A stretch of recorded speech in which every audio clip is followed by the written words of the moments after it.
인사해 볼까요? 사랑하고 축복합니다. 사랑하고 축복합니다. 사랑하고 축복합니다. 네, 오늘은 예수님의 사역의 중심은 하나님 나라 선포입니다 라는 제목으로 함께 연애 받기 원합니다. 우리 계속해서 아침마다 큐티를 하신 우리 성도님들은 우리 누가복음 7장 말씀이 어떤 내용이 있는지를 아마 잘 아실 겁니다. 누가복음 7장에서 그러니까 우리가 앞에 오늘 살펴볼 말씀 앞장에는 예수님은 병과 죽음, 죄로부터 인간을 구원하시는 메시아로서 그 사역을 전개해 나가는 그 이야기가 바로 누가복음 7장에 기록되어 있습니다. 이런 예수님의 사역은 이사야 선지자가 선포했던 바로 예언의 성취였습니다. 그런데 오늘 본문에 나오는 누가복음 8장에서부터는 예수님은 이제 갈릴리 지방을 순회하면서 전도하는 제2차 갈릴리 순회 전도 사역을 소개하고 있어요. 1차 갈릴리 순회 사역에서는 백성들을 위해 복음을 전파하시고 권능을 행하시는 장면이 주를 이루고 있는데 반해 오늘 우리가 살펴볼 이 8장 말씀은 그러니까 2차 갈릴리 사역에서는 하나님 나라의 확장을 위한 순회 전도와 제자 훈련이 주된 내용을 이루고 있다는 것을 좀 구별해서 우리가 한번 들었으면 좋겠습니다. 그런데 1차 전도 여행과 확연한 차이는 회당에서 가르쳤다라는 기록이 어디에도 찾아봐도 없다는 거예요. 따라서 2차 갈릴리 사역에서는 이미 예수님께서 바리새인과 그 당시 율법사 등 당시 종교 지도자의 배척과 반대가 심했음을 우리는 추측해 볼 수 있습니다. 그래서 주님은 회당에서 복음을 전하지 못하시고 산이나 들판이나 또는 바닷가 등의 야외에서 복음을 가르치는 것을 우리는 알 수 있습니다. 오늘 본장의 1절에서 3절은 갈릴리 2차 사역의 서론 및 요약의 부분이라고 우리는 좀 살펴볼 수 있습니다. 여기 나타난 예수님의 선교는 하나님 나라의 복음을 전한다는 목적 아래 여러 권능을 행하시고 또 비유를 통해서 설교하시는 모습으로 나타나고 있다는 겁니다. 제가 오늘 말씀 제목처럼 예수님의 사역의 중심은 하나님 나라 선포입니다. 예수님이 공생의 기간에 제일 먼저 와서 했던 말이 뭐죠? 회개하라, 천국이 가까이 왔다. 이 말을 선포하셨잖아요. 너희가 회개하라, 천국이 가까이 왔다. 하나님 나라가 선포되는 일에 오늘 본문은 그런 내용보다는 오늘 본문은 어떤 내용입니까? 하나님 나라에 선포되는 그 기쁨에 대해서 예수님이 이야기해 주고 있는 거예요. 결핍과 고통으로 가득한 세상과 사람들에게 하나님 나라 즉 하나님의 통치와 그 영광에 비친 모든 고통을 물러가게 하는 영광스러운 하나님의 능력으로 나타난다라는 것을 바로 오늘 이 회중들에게 말해주고 있다는 거예요. 물론 당시 제자들이나 지금 예수님을 따르는 우리들 역시 아직 싸워야 하는 영적인 싸움의 현실이 우리 안에 있지만 우리에게 전해졌고 우리에게 다가오는 하나님의 나라는 우리로 하여금 현실에서 만나는 모든 갈등을 견디고 이겨내고 인내할 수 있는 힘을 공급해 줄 수 있다는 거예요. 그 이유가 된다는 겁니다. 예수님으로부터 하나님의 나라의 선포를 듣고 고침을 받은 사람들은 예수님을 따른다라고 말씀하고 있어요. 그 중에 오늘 본문에 보니까 유독 여인들의 역할에 대해 기록하고 있습니다. 여인들이 그리스도의 사역을 돕는 역할을 보면서 예수 하나님께서 창조 때에 여성을 창조하신 다음에 뭐라고 말했죠? 너를 돕는 배필이라. 편하잖아요. 돕는 사람을 만든다는 것을 연상케 합니다. 돕는 사람은 도움을 받는 사람보다 약할 수 있을까요? 없을까요? 약할 수 없는 거예요. 현대교회에서 여성들의 사역은 시대의 변화에 대한 응답이 아니라 하나님께서 창조하시고 구원의 사역을 이루시는 것을 이미 그 이전부터 있었다라는 것을 오늘 누가복음 8장을 통해서 우리는 다시 한번 생각해 봐야 됩니다. 그리고 남성이나 여성이 모두 주님과 동행할 때는 합당한 헌신이 있었다라는 것도 우리는 잊지 말아야 될 것입니다. 예수님의 사역에 있어 조력하던 12사도와 뒤에서 봉수하고 섬기던 여인들의 사역은 협력 선교의 모범을 보여주고 있다는 거예요. 그 대표적인 본문이 1절과 3절에 대한 내용입니다. 이 전도 여행에서 예수님과 동행하면서 재정 지원뿐만 아니라 물신양면으로 도움을 주었던 여인들의 이름을 기록하고 있어요. 그래서 누가복음만의 특징을 보자면 상당한 여인들의 이름을 언급되고 있다는 사실입니다. 누가복음에 언급된 이 여인들은 갈릴리에서부터 십자가의 순환과 부활에 이르기까지 예수님의 생애와 전 사역을 직접적으로 목격한 증인들이었어요. 당시 남녀차별이 심했던 사회 상황에서 경시받던 여인들의 역할을 자주 기록한 것은 약하고 소외된 자를 위하여 인자가 오신 예수님의 사역을 강조하기 위함이라는 것을, 그 의미를 우리가 알아야 됩니다. 사실 누가복음에 나타나는 열렬한 여성들은 12사도보다 어떻게 보면 더 주님의 곁을 더 깊이 지켰던 사람들이에요. 신실하게 지켰습니다. 참으로 이렇게 귀한 동역자를 또 찾아볼 수 없어요. 오늘 본문을 이해하기 위해서는 예수님께서 사용하신 비유에 대해서 우리가 먼저 이해할 필요가 있습니다. 비유라는 게 뭡니까? 제가 사전을 찾아봤는데 어떤 사실이나 사건을 설명하기 위해서 사람들이 쉽게 볼 수 있거나 쉽게 연상할 수 있는 다른 사물 혹은 다른 사실을 예로 들어 서로 연결함으로써 이해를 돕는 방법이다. 이것을 비유라고 표현한다고 합니다.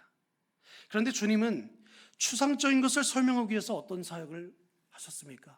실제적인 비유를 사용하시고, 신적인 것을 알리기 위해서 인간적인 비유를 사용하시고, 천상적인 것을 계시하기 위해서 지상적인 비유를 들어서 예수님은 그 당시 회중들에게 천국에 대한 하나님의 그 나라에 대해서 그들에게 가르쳐 주었다라는 거예요. 즉 주님은 주님이 알고 계시는 사실들을 사람들에게 전하기 위해서 인간의 언어를 사용하시고, 사람들이 이해할 수 있는 그 당시의 배경과 상황에 맞춰서 비유를 들어 그들이 쉽게 이해할 수 있도록, 흡수할 수 있도록, 하나님의 말씀을 들을 수 있도록 만들었다라는 거예요. 그러나 예수님의 비유들은 어떤 사람들에게는 너무나 쉽고 이해하기가 쉬웠을지 모르지만, 또 어떤 사람에게는 오늘 본문에 뭐라고 합니까? 또 혼란을 일으키게 하고 오해를 불러일으켰다라는 말이 있어요. 예수님은 마태복음 13장 11절과 13절에 이렇게 기록합니다. 우리 말씀 보면 천국의 비밀을 아는 것이 너희에게는 허락되었으나 그들에게는 아니 되었나니 그러므로 내가 그들에게 비유로 말하는 것은 그들이 보아도 보지 못하며 들어도 듣지 못하며 깨닫지 못함이라. 여기 보면 천국의 비밀을 아는 것이 너희에게 허락되었다. 그러나 그들에게는 아니 되었으니, 그래서 뭐라고 합니까? 내가 그들에게 비유를 말하는 것은 그들이 보아도 보지 못하고 들어도 듣지 못한다. 그래서 그들이 결국에는 깨닫지 못한다라고 말씀하고 있어요.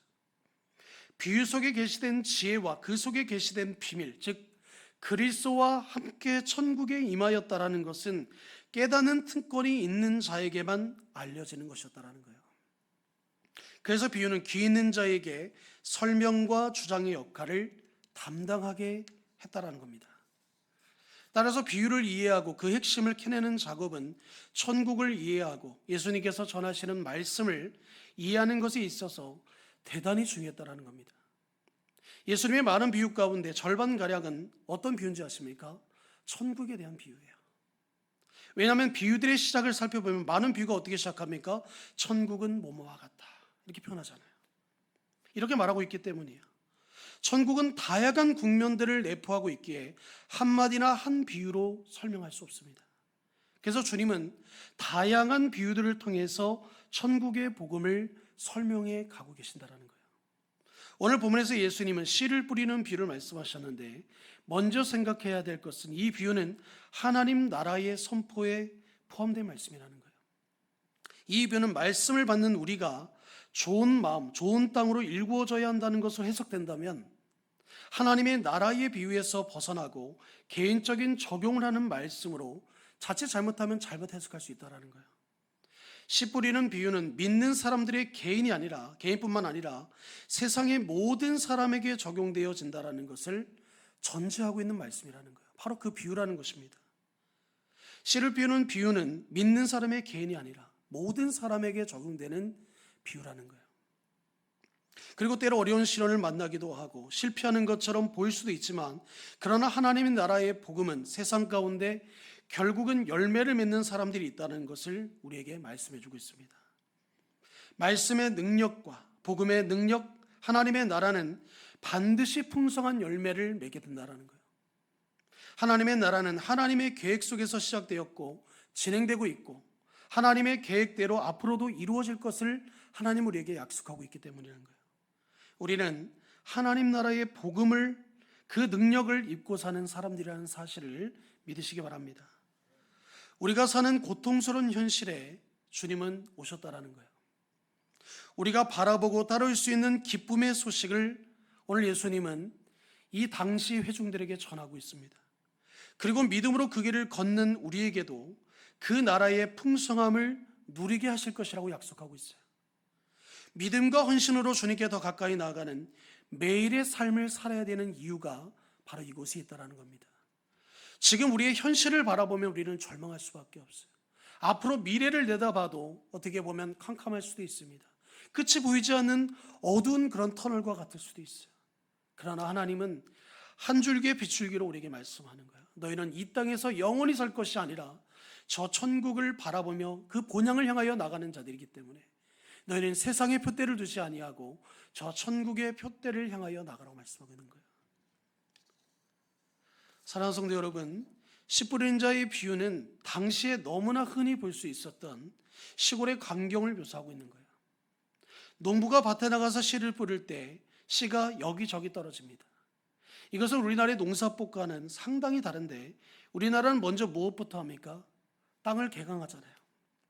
땅을 잘 갈아서 비옥하게 만들고 씨를 뿌릴 자리를 확보한 다음에 그 위에 씨를 뿌립니다. 그 당시 이스라엘은 어땠는지 아십니까? 땅이 좋지 않았기 때문에 무조건 먼저 씨를 포대에 담아 마구잡이로 뿌렸다고요. 밭이라고 해야 광야와 별반 다를 바 없는 돌투성이인데다가 잡초가 무성하고 형편없는 땅이에요. 농부는 그런 땅에다가 먼저 씨를 뿌립니다. 그러니까 어떻게 되겠습니까? 옥토를 비롯한 다양한 땅에 씨가 뿌려진다는 거예요.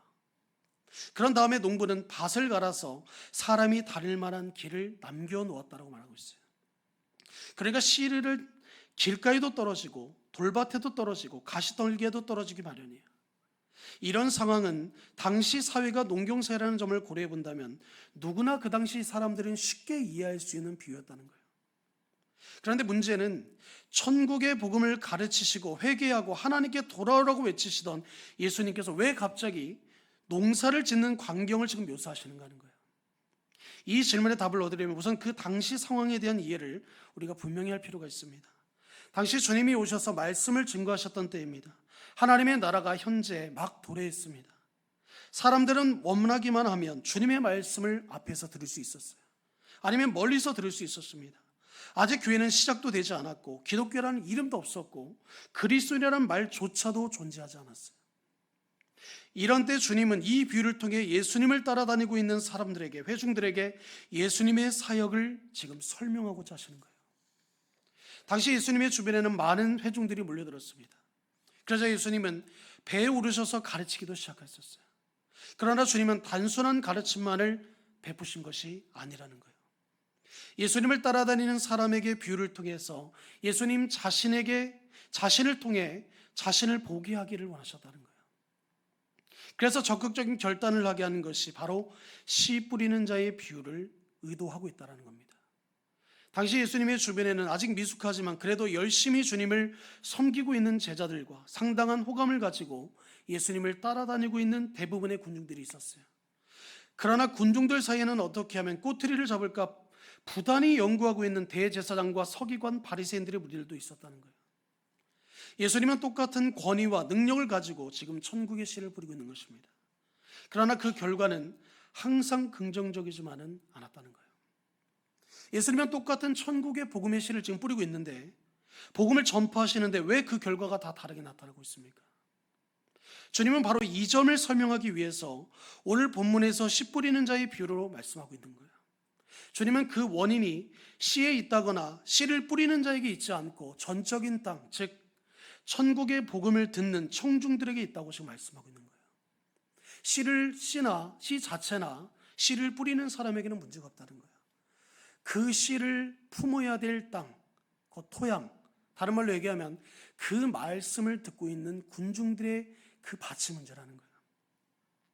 먼저 길가에 뿌려진 씨는 어떤 사람들입니까? 이들은 주님과 함께 있었어요. 그러나 주님의 말씀을 듣기는커녕 절대적으로 생각으로 그들 마음에 가득 채웠다는 거예요. 적대적인 마음을. 그래서 그 생명의 말씀을 듣기는 들었지만 거꾸로 반대로 반응하고 있는 겁니다. 주님의 말씀을 듣고 예수님의 행적을 보면서도 그것이 무엇인지 전혀 이해하지 못하고 무감각한 상태로 그냥 지나쳐 버렸습니다. 그들이 만난 예수님은 그들과 아무 상관이 없는 분이에요.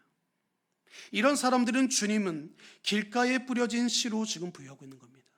이들은 천국의 복음을 들었고 예수님의 사역을 보았지만 그 복음과 사역은 그들과 아무 상관이 없었다라는 거예요. 아무 상관이 없는 사람들이라는 겁니다. 그것이 바로 길가에 뿌려진 사람들의 특징이라는 거예요. 오늘 우리가 섬기는 교회도 길가에 앉아있는 사람들이 있을 수 있어요. 몸은 예배당에 와 있지만, 그래서 말씀은 듣고 있지만 다른 생각으로 가득 차 있는 사람들이 바로 길가에 있는 사람들입니다. 그것은 꼭 기독교의 적대적인 그런 무엇만은 아닌 거예요. 다른 것에 사로잡혀 말씀을 아예 듣지 못하는 사람들, 모두가 길가에 앉아있는 사람들입니다. 이 사람들은 아예 주님과 구주와 주님을 영접하지도 않는, 몸만 주님 곁에 사실상 불신자로 보아도 별반 다를 게 없는 그런 불행한 사람들이에요. 몸은 예배당에 나와 있지만 전혀 하나님과 상관없는 사람들입니다. 두 번째로 돌밭에 뿌려진 그 씨를 뿌린 사람들은 어떤 사람들입니까? 이런 사람들이에요. 어떤 사람들은 예수님의 가르침을 기쁨으로 받아들이기도 했습니다. 그것은 어디에서 들어본 적도 경험한 적도 없는 신기하고 너무나 신선하고 놀라운 말씀이었어요. 그러나 주님의 말씀은 기쁨을 주는 것으로 만족하지 않습니다. 때로는 그 말씀으로 인해 자기를 부인해야 되고, 때로는 그 말씀으로 인해 고난과 핍박을 마땅히 받아야 될 때도 있어요. 예수님을 믿는 것 때문에, 제자로서 살아가는 것 때문에 그런 경우가 생긴다는 겁니다. 이런 어려움을 견디지 못하고 예수님께 뿌리시는 그 천국의 말씀을 포기하는, 즉 핍박을 피하기 위해 마치 예수님과 아무 상관없는 것처럼 행동하고 예수님의 말씀을 받지도 않는 것처럼 행동한다면 그는 지금 자갈밭에 떨어진 씨처럼 곧 싹은 나지만 성장하지 못하고 열매도 맺지 못하는 씨요, 그런 밭이 된다는 겁니다. 이런 경우는 성경을 묵상해 보면 쉽게 드러납니다.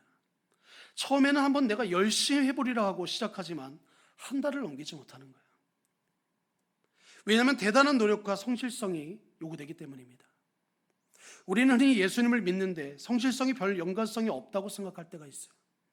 그러나 돌밭 같은 신앙, 그래서 반짝 기쁠 때는 활활 타지만 금세 내가 언제 예수님을 믿었냐는 식으로 사늘해지는 신앙은 근본적으로 마음이 바뀌지 않고 자기 겉모습만 바뀌는 듯 그렇게 되는 것입니다. 속이 변해야 되는데 겉만 변하는 거예요. 그러는 척 하는 겁니다. 뭔가 믿음이 있는 척, 뭔가 내가 하나님 앞에 신실한 척. 그런데 그 속을 딱 들여다보면 완전히 바뀌어버리는 거예요. 우리 주변에는 이런 신앙인들이 너무나 많아요. 특히 무슨 기적을 통해 신앙을 경험한 분들은 이런 신앙의 패턴을 보이기가 쉽습니다. 그러나 신앙생활은 마치 마라톤이라고도 저는 표현하고 싶습니다. 하루 이틀 제대로 믿어서 좋은 그리스도인으로 살 수 있는 것이 아니에요. 그러므로 처음 뜨거운 열심의 신앙에 여러분 속지 마시기 바랍니다. 처음에는 우리가 뜨거울 수 있어요. 뭔가 우리가 하나님을 위해서 뭔가 하고 싶은 마음이 있습니다. 그러나 그런 신앙은 마치 양은 냄비처럼 금방 식어버리는 거예요. 열정이 있을 때는 잘할 수 있어요. 그러나 문제는 밑에 돌이 가득하다는 거예요. 그것을 극복하지 못하면 그는 하나님이 찾으시는 그리스도인이 될 수 있는 것이 아닙니다. 열매가 없다는 말은 무엇입니까? 주님께서 열매를 보아 나무를 안다는 말씀과 정면으로 배치되는 말씀 아니에요? 따라서 결실하지 못한다는 말은 의미심장한 겁니다. 여기 돌밭은 바로 어려움과 고난의 길인 거예요. 예수님을 믿음으로 포기해야 될 것이 얼마나 많습니까? 그것을 통과할 믿음이 없는 거예요. 성실성이 없는 겁니다. 말씀을 깊이 경험하지 못하는 거예요. 불행한 그리스도인들 아닙니까? 그러므로 처음 열정은 고난이 오면 여지없이 드러나요. 고난을 극복할 때 우리는 더욱더 단단해지고 더욱더 아름다운 그리스도인으로 세워진다는 사실을 믿으시기 바랍니다. 세 번째는 뭡니까? 가시떨기에 떨어진다는 것은 뭐예요? 또 다른 그리스도인들을 의미하는 거예요. 우리가 주님을 섬기고 믿음의 삶을 살아가는 것에 있어서 고난과 핍박만이 장애물은 아닙니다. 그 장애물은 세 번째로 이어지는 재물의 유혹과 세상의 염려라고 오늘 본문은 우리에게 말해주고 있어요. 예수님을 믿고 열심히 신앙생활을 해보려고 하니까 무엇이 나타납니까? 포기해야 될 것이 있는 거예요. 그게 뭘까요? 그동안 몸에 붙어있던 세상적인 돈벌이 방법들, 그 외에도 포기해야 될 것들이 너무나 많아요. 또 그렇게 살다 보면 도저히 안 될 것 같은 우리 안에 어떤 마음이 생깁니까? 염려하는 마음이 생기고, 그런 마음이 우리의 마음을 엄습하는 거예요. 그래서 적당히 두 얼굴로 살아보지만 내 영혼에, 내 육체에 기쁨이 없는 겁니다. 예수님을 믿으면서 몸은 주님께 있고 말씀은 듣고 있지만 마음은 세상에 있는 거예요. 특히 우리 어떤 식당과 자영업 하시는 분들이 주일날 온전히 하나님 앞에 드리라고 했는데 새벽같이 와서 새벽 예배 드리고 가서 가게문 여시는 분들이 있잖아요. 물론 그것이 저는 꼭 잘못됐다고 말하고 싶지는 않습니다. 그러나 정말 믿음 있는 사람은 그런 것 하나에서도 우리는 분명히 구별됨이 있어야 되는 거예요. 그래서 끝까지 믿음을 지키지 못하고 다시 세상으로 돌아갑니다. 세상적인 방법과 출세, 명예욕 때문에 도저히 주님을 계속 따를 수 없는 거예요. 그래서 싹이 나고 꽃은 피웁니다. 그러나 결국 열매는 맺지 못한다는 거예요. 겉보기에는 제자로서 사는 것 같고 모든 것을 잘하는 것 같으나 열매를 맺지 못하는 사람들이 있다고 오늘 주님 우리에게 말씀하고 있는 거 아니에요? 이런 사람들은 참으로 불행한 그리스도인인 거예요. 이런 분들은 나름대로 열심도 있었고 교회에 중직도 맡고 있을 수도 있습니다. 그런데 끝까지 세상을 포기하지 못하는 거예요. 그것이 결국 이들이 그리스도인으로 맺어야 할 열매를 맺지 못하게 한다는 방해물이 된다는 것을 우리에게 말해주는 겁니다. 여러분, 이런 사람들이라고 한다면, 우리가 그 중에 한 사람이라고 한다면 우리 얼마나 불행한 사람들입니까? 얼마나 불행한 그리스도인들입니까? 예수님은 지금 천국이 이런 사람들이 뒤섞여 있다고 말씀하고 있는 거예요. 이것은 지금 우리가 이루고 있는 오늘날의 교회의 모습이기도 합니다. 그리고 주님이 말씀하시는 마지막 사람들, 좋은 땅은 어떤 사람들입니까? 옥토와 같은 곳에 맺어지는 그 씨앗은 어떤 열매가 나는 거예요? 그들은 좋은 마음으로 말씀을 들었습니다. 착하고 좋은 마음으로 말씀을 듣는 것은 좋은 밭의 첫 번째 조건이라는 거예요. 둘째는 뭐예요? 바로 지키는 거예요. 하나님의 말씀대로 지키는 것. 말씀을 듣고 순종해야 좋은 밭입니다. 그런데 더 중요한 것이 있어요. 인내로 결실하는 거예요. 앞에 세 가지의 밭과는 너무나 대조되지 않습니까? 말씀으로 인해서 일어나는 핍박과 고난을 견뎌내는 거예요. 세상의 염려와 유혹을 담대히 물리쳐버리는 겁니다. 특별하게 어려운 시기를 잘 견디고 이겨야 좋은 땅이 될 수 있어요.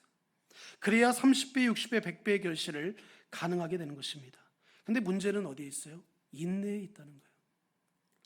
바위 위에 떨어진 씨앗처럼 조금만 어려우면 예배로부터 쉬고 조금만 손해가 날 것 같으면 예수님을 부인할 준비가 된 사람들은 절대로 어려운 시련을 이겨낼 수 없어요.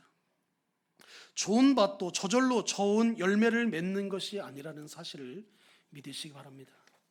결국 씨를 뿌리는 자의 비유, 즉 천국의 복음을 진정으로 이해한다는 것은 무엇입니까? 그 말씀을 기쁨으로 받을 뿐만 아니라 그 복음으로 인해서 일어나는 모든 부정적인 환경을 극복하고 말씀대로 살아가는 것을 의미하고 있다는 거예요. 사랑하는 성도 여러분, 오늘 씨 뿌리는 자, 하나님은 좋은 씨를 세상에 지금도 뿌려놓으셨습니다. 그리고 누구든지 그 좋은 마음으로 그 말씀을 듣고 지키어 인내로 결실하면 구원을 얻는다라고 우리에게 약속하고 있어요. 그런데 문제는 씨 뿌리는 자가 좋은 씨를 뿌렸음에도 좋은 열매를 맺지 못하는 우리들 마음의 그 욕심과 탐욕이 문제라는 거예요. 인내하지 못하는 것이 문제라는 겁니다. 우리 안에 세상에 가득 그 돌이 차 있는데도 그것을 모르고 있는 거예요. 천국은 이렇게 세상에 좋은 씨를 뿌려놓은 것과 같다고 말씀하고 있어요. 그래서 깨닫지 못하는 길가와 같은 자들도 있고 그리스도인들처럼 흉내내는 돌밭과 같은 가시덤불 위에 떨어진 사람들도 있어요. 그러나 씨 뿌리는 자가 의도한 것은 그런 결과가 아니었다는 겁니다. 모두 좋은 열매를 맺기 원하는 것이 바로 하나님이 원하시는 씨 뿌리는 자의 마음인 거예요. 그런데 좋은 열매를 맺기 위해서는 고난과 환난과 유혹과 핍박을 이겨내야 한다는 것입니다. 그런 의미에서 오늘 본문 말씀은 지금도 우리에게도 유효하다라는 거예요. 이 당시 예수님이 회중들에게만 말하면서 그들에게만 적용되는 말씀이 아니라는 거예요. 우리도 얼마나 이런 유혹들이 많습니까? 세상 살아가면서 우리가 버려야 되고 내려내야 될 것이 얼마나 많아요. 때로는 우리가 운전할 때든 어떤 상황이 있든 우리가 화를 내야 될 상황에 화를 내지 못해요. 분명히 저 사람이 잘못한 건데 내가 사과를 합니다.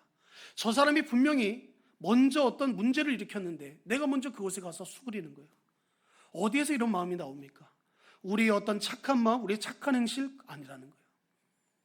하나님, 우리 안에 임재하신 성령 하나님께서 우리에게 임재하시기에 우리가 그 하나님이 어떤 분이신지를 알기에 나 같은 죄인도 용서하신 그 하나님을 내가 사랑하기 때문에 오늘도 우리는 누군가에게 엎드리고 누군가에게 그를 더 높여주고 있는 거예요. 그 사람이 잘났고 그 사람이 대단하기 때문이 아닙니다. 어쩌면 그 사람보다 내가 더 뛰어날 수 있어요. 그 사람보다 내가 더 많은 경험과 어떤 더 많은 것을 알 수 있습니다. 더 많은 것을 가질 수도 있어요. 그러나 우리는 그럼에도 불구하고 있어도 없는 듯 우리는 그런 삶을 사는 거 아니겠습니까? 어려움이라는 길고 긴 터널을 지나는 동안 우리는 말씀을 듣고 지키어 인내로 결실하는 좋은 밭이 되어야 될 거라고 저는 생각합니다. 더 나아가 세상에서 방황하는 영혼들도 좋은 밭이 될 수 있도록 도와야 된다는 사실이에요. 사랑하는 성도 여러분, 우리는 이 세상을 살아갈 때 여전히 우리가 이 땅에 있는 한 우리는 이 길을 걸어가야 되는 거예요. 세상은 넓은 길을 택하여 걸어갈지 모르지만 우리는 누구도 걷지 않고 우리 또한 때로는 피하고 싶은 그 좁은 길을 걸어갈 때에 그 사람이 하나님이 복되더라고 말씀하는 거예요. 물론 우리는 고난도 핍박도 환난도 없기를 바라죠. 뭐든지 그것을 겪어야만 된다는 말은 아닙니다. 그러나 그런 것들 때문에 우리의 믿음을 저버린다면, 하나님을 향한 우리의 중심을 깨버린다고 한다면 그것은 문제가 있다는 거예요.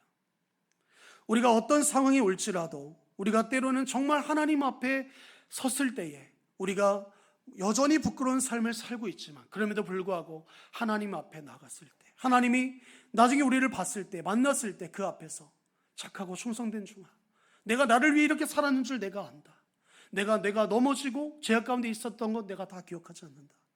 오직 네가 나를 위해서 이 자리에 나온 것, 네가 이 자리에 나와 나를 위해서 찬양하고 나를 위해서 예배하고 나를 위해서 영광 돌렸던 그것만 내가 기억하겠다. 우리 여러분 그런 말 들어야 되지 않겠습니까? 비록 우리는 또 넘어져도 오뚜기처럼 다시 일어나서 나가야 되는 거예요. 우리가 과거에는 돌짝밭 같은 그런 삶이면 어떻습니까? 우리의 땅을, 우리의 밭을 돌을 골라내고 가시를 걸러내고 씨앗을 키우는 데 있어서 불필요한 것들을 다 빼버리고 그 안에 말씀으로 걸음을 삼고 더욱더 내가 죽어서 많은 열매를 맺고 그래서 정말 하나님 앞에 나를 통하여 하나님이 행하실 일을 이룰 수 있다고 한다면, 교회가 세워지고 이 주변에 있는 이 지역이 변화가 된다고 한다면 우리는 마땅히 우리를 하나님 앞에 온전히 내어드릴 수 있어야 된다는 거예요. 사랑하는 성도 여러분, 어려움만 바라보지 마시고 고난만 바라보지 마시고 오직 하나님만 바라보며 나가시는 저와 성도님들이 되시기를 주님의 이름으로 축복합니다. 우리 시간 함께 우리 찬양하길 원하는데요.